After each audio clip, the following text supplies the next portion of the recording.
ஹூவரிங் அப்படின்னு சொல்லிட்டு ஒரு வார்த்தை இருக்கிறது. HOOVERING என்று சொல்லுவோம். ஹூவரிங் ஹூவரிங் என்கின்ற ஒரு வார்த்தை குறிப்பாக ரிலேஷன்ஷிப் சைக்காலஜியிலே பயன்படுத்தப்படுகின்ற ஒரு முக்கியமான வார்த்தை பிரயோகமாக நாங்கள் பார்க்கலாம். ஹூவரிங் என்பது என்ன அப்படின்னு சொல்லி நீங்கள் கேட்டீங்கள் என்றால், ஹூவரிங் என்றது என்னென்றால் ஒரு டாக்ஸிக் பர்சனாலிட்டி இருக்கிற ஒரு பர்சன் அல்லது நார்சிசிஸ்டிக் பிஹேவியர், நாங்கள் சொல்லுவோம் ஒரு சுயநல ஆளுமை இருக்கிற ஒரு மனிதர். சில போது அந்த மனிதரிலிருந்து நாங்கள் தூரமாக இருப்போம், ரைட்? அவருடைய டாக்ஸிக் தன்மை காரணமாக அல்லது அவரிடம் இருக்கிற நார்சிஸ்டிக் கேரக்டர்ஸ் காரணமாக நாங்கள் அவரிடமிருந்து தூரமாக இருப்போம். ஆனால் அத்தகைய மனிதர்கள் மீண்டும் உங்களை அவர்களுடைய வலையில் இழுத்து போட்டுக்கொள்வதற்காக, மீண்டும் அவர்களோடு உங்களை தொடர்பில் வைத்துக் கொள்வதற்காக பயன்படுத்தப்படுகின்ற ஒரு வழிமுறையாகத்தான் இந்த ஹூவரிங் என்கின்ற ஒரு வழிமுறை பயன்படுத்தப்பட்டு வருகிறது. பொதுவாக இது என்னென்றால், ஒரு ஸ்பஞ்சில் நாங்கள் எப்படி ஸ்பஞ்சில் ஒரு தண்ணியில் வச்சு நாங்கள் இழுப்போமோ அந்த மாதிரி ஒரு வழிமுறையாகத்தான் நாங்கள் இதை பயன்படுத்தலாம். என்ன செய்வார்கள் அப்படின்னு சொல்லி பார்த்தீங்கன்னா, திரும்பவும் இந்த ரிலேஷன்ஷிப் பிரேக்கப் ஆன பிறகு திரும்பவும் மெசேஜ் அனுப்புவதாக இருக்கலாம், உன்னை நினைத்து நான் அழுதேன் அப்படின்னு சொல்கிற ஒரு வார்த்தையை பயன்படுத்துவதாக இருக்கலாம், நீ இல்லாமல் நான் வாழ முடியாது என்கின்ற சொல்கின்ற ஒரு வார்த்தையை அடிக்கடி சொல்வதாக இருக்கலாம், உன்னை கனவில் கண்டேன் என்று சொல்வதாக இருக்கலாம், நான் மாறிவிட்டேன் என்று உணர்ச்சி ததும்ப பேசுவதாக இருக்கலாம், பழைய நல்ல நினைவுகளை மீண்டும் எடுத்துச் சொல்வதாக இருக்கலாம், பரிதாபம் ஏற்படுத்தும் வகையில் ஒரு சிம்பத்தி ஏற்படுத்தும் வகையில் கதைப்பதாக இருக்கலாம், திரும்பவும் பழையபடி கிஃப்ட்கள் அனுப்புவதாக இருக்கலாம், அல்லது சோசியல் மீடியாவில் நீங்கள் போடுகின்ற விடயங்களை பார்த்து ரியாக்ட் பண்ணுவதாக இருக்கலாம். இதெல்லாம் என்ன செய்கிறார்கள், எதற்கு செய்கிறார்கள் என்று சொன்னால், திரும்பவும் உங்களோடு ஒரு பழைய நட்புறவை கொண்டாடுவதற்கு அல்லது திரும்பவும் உங்களை இழுத்து போட்டுக் கொள்வதற்காக. இதெல்லாம் உங்களை ஒரு இமோஷனல் ட்ராப்பிலே வைத்துக் கொள்வதற்காக பயன்படுத்தப்படுகின்ற வழிமுறைகளாக நாங்கள் பார்க்கலாம். இந்த மாதிரியான ஹூவரிங் என்கின்ற விஷயத்தை யார் செய்கிறார்கள் அப்படின்னு பார்த்தீங்கள் என்றால், முதலாவது அவர்கள் யார் செய்வார்கள் என்று சொன்னால், ஆரம்பத்திலே சொன்னது போல நார்சிசிஸ்டிக் பர்சனாலிட்டி, சுயநல ஆளுமை உள்ளவர்கள் இதை செய்வார்கள். நாங்கள் நிறைய கேள்விப்பட்டிருக்கிறோம். சில போது ரிலேஷன்ஷிப் பிரேக்கப்லேயே முடிந்திருக்கும், திரும்பவும் 1 மாதம் 2 மாதம் கழித்து இவர் திரும்பவும் ஆரம்பிப்பதை நாங்கள் பார்க்கலாம்.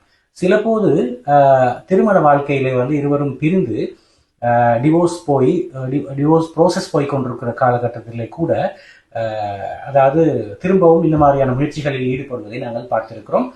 சில போது பிரேக்கப் ஆன பிறகு கூட இப்படி ஏற்படுவதை நாங்கள் பார்த்திருக்கிறோம். இதெல்லாம் ஹூவரிங்குடைய வடிவமாக நாங்கள் பார்க்கலாம்.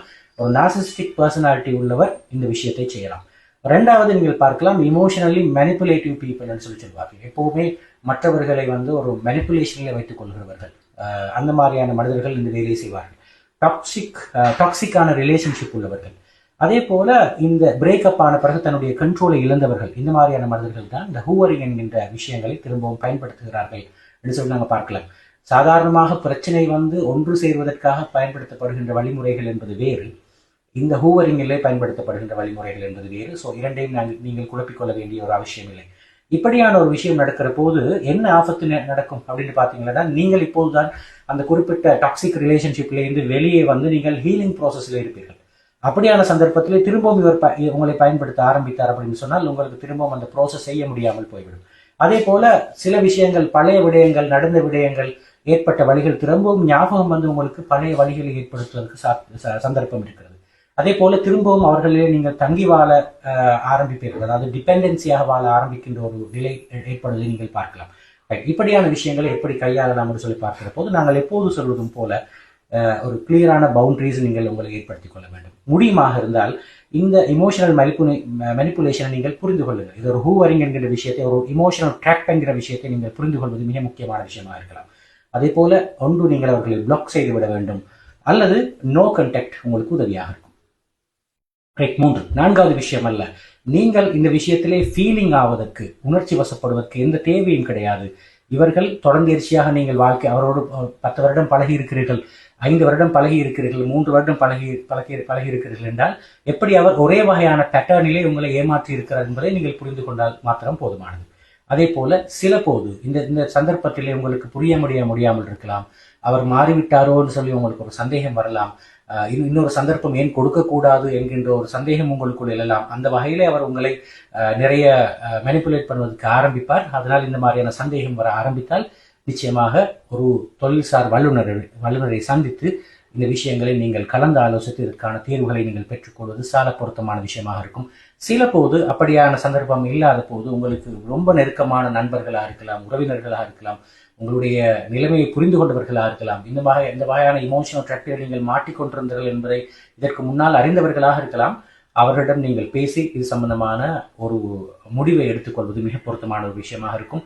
ஹூவரிங் என்கிற விஷயம் ரிலேஷன்ஷிப்பிலே ஒரு பெரிய அதாவது திரும்பவும் நீங்கள் அந்த வகையான ரிலேஷன்ஷிப்புக்குள்ளே போய் மாட்டிக்கொள்வதற்கு காரணமாக இருக்கும். ஆகவே நீங்கள் அவதானமாக இருப்பது உங்களுடைய கையில் இருக்கிற மிக முக்கியமான கடமை.